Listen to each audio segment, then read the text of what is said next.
Layer styles give you the ability to add special effects to your layer that enhances its visibility.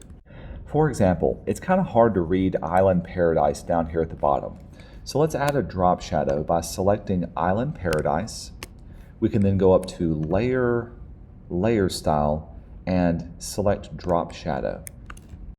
Again, as you make these edits and changes, if you have preview turned on, you can see it being applied in real time. Make sure drop shadow is selected and global light is also selected and turned on so that everything is nice and consistent. Keep your blending mode at multiply. Set your opacity to be about 75%. Set the angle to be about 78 degrees, so it's good for there. The distance will be 5 pixels, 30% spread, and 10 pixels for the size. Now in practice, these are the kind of things that you would play around with just to see what it looks like. But as you make these edits, you can see now because there's a drop shadow, everything tends to stand out a little bit more. From here, we can say OK to commit to the change. Now because I like the look of it on Island Paradise, let's also apply that to the word Hawaii. Since I've got the layer effect applied to this layer, I can hold down the Option key if you're on a Mac or the Alt key if you're on a Windows. Click on the little FX and drag it down and apply that now to the word Hawaii on the Hawaii's layer. Because I held down Option, it made a copy of those effects from one layer and applied it to the other, and now you can see Hawaii has that effect too. Let's go ahead and select the Hawaii layer. Another way you can add a layer effect is by clicking on the little FX button at the very bottom. This will give you a drop-down menu, and in our case, let's add an outline or a stroke to that one. With it selected, we're going to set the size of it to be 4 pixels. The position this time is going to be on the outside. The blending mode is set to normal with 100% opacity, and the color that we're going to choose in this case is going to be a green that kind of matches the green for Island. Hey, if you want to get the exact color, you can actually click on the image and use your eyedropper to pick up on that particular color of green. We'll say OK to it, and then OK to apply that to your design. To make things a little bit easier to see, I'm going to close out my effects listings and choose the flower layer. This time, for this one, let's do 2 effects. So we'll choose Layer Styles. The first one we're going to do is a drop shadow for the flower. The settings for this, let's set our opacity of it to be about 60% with a distance of 13 pixels, a spread of 9% this time, and we're going to set our blending mode to be multiply, but don't click on OK. Instead, let's also add a satin overlay to it. Do make sure to select the name of it and not just the check on. By selecting the name, this will change up the options for that particular setting. We'll set the opacity of this satin overlay to be 20%. The blending mode for this one is going to be color. There it is. And let's set the distance of it to be 22 pixels. You can turn on and off visibility for it to give the idea of what it looks like. And let's change the color of it. Let's make it be a little bit more purple. So selecting the black, choosing kind of a purple overlay and say OK to it. It's super subtle, but turning on and off the check will give you the ability to see before and after of what that looks like. We can say OK to commit to that. Now let's select the second flower by clicking on the Flower 2 layer, and we're going to apply an adjustment layer. So locate your Adjustments panel.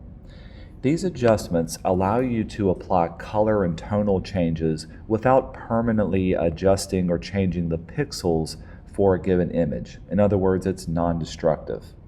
We've used these before to brighten or to change the curves of an image, but for this one, we're going to do a complete color change. So with the Flower Layer 2 selected, let's do a single adjustment for hue and saturation. You can see that adds a hue and saturation adjustment level or layer above the Flower 2 layer. Now we're going to set the hue value and shift it over to be 43. You can see when it pulls it over to here, it's going to start to change the colors of everything on all the layers that are below that adjustment layer. Let's go ahead and make the saturation to be 19, and keep the lightness at 0. Now, this is going to really mess up the color of my pineapple and of course my sky, my clouds in the background. I just want to apply it to the flower layer that's below it. In order to do this, we're going to turn on what's known as a clipping mask.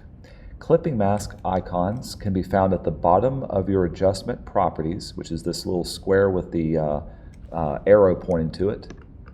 With that selected, it adds the arrow to your adjustment layer, and this means it's only going to apply that adjustment to that layer that's below it. It's not going to affect all of the others. Clipping paths and clipping masks are a powerful tool that you can use to really adjust and to make edits to just individual layers without having to destruct or change all of your other layers. Now while I'm looking at it, I'm going to use my Move tool and select my Island Paradise layer and maybe make a little adjustments so that nothing's touching and everything's a little bit better moved around. That looks good. Now the last effect we want to do is to make a white border that goes around our entire document. To make this done easily, let's select the topmost layer. In my case, it's the Island Paradise layer. And I'm going to make a new blank layer on top of it. Now, we do have the ability to make a stroke or an outline, but that only exists if we have a layer that has pixels already on it. And we're making something completely from scratch without any kind of pixels to work from. So in order to do this, let's make a selection. I'm going to go up to Select, and I'm going to select All. And all that's going to do is just give a selection going around the entire thing. It's a little bit hard to see because my bounding box is turned on. So with my Move tool selected, I'm going to turn off Show Transform Controls, and now you can actually see the little selection that's being made for the entire layer.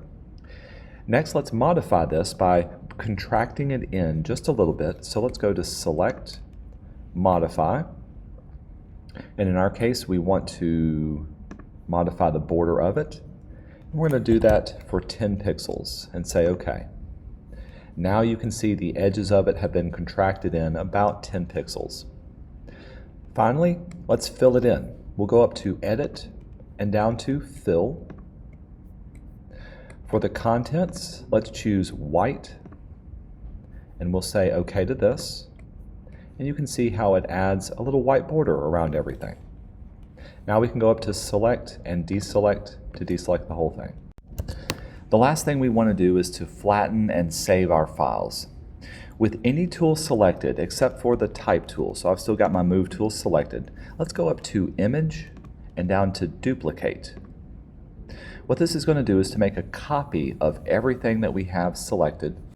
Let's rename this 04 flat.psd. And we'll say OK to it. And now we've got a second copy of our document already set up and saved. From here we can go to our Layers panel and at the very bottom choose Flatten Image. Then we can go to File and we can save this flattened version of it. Again, it may ask you to rename it. You can keep it the same name and do Save and have everything saved to it.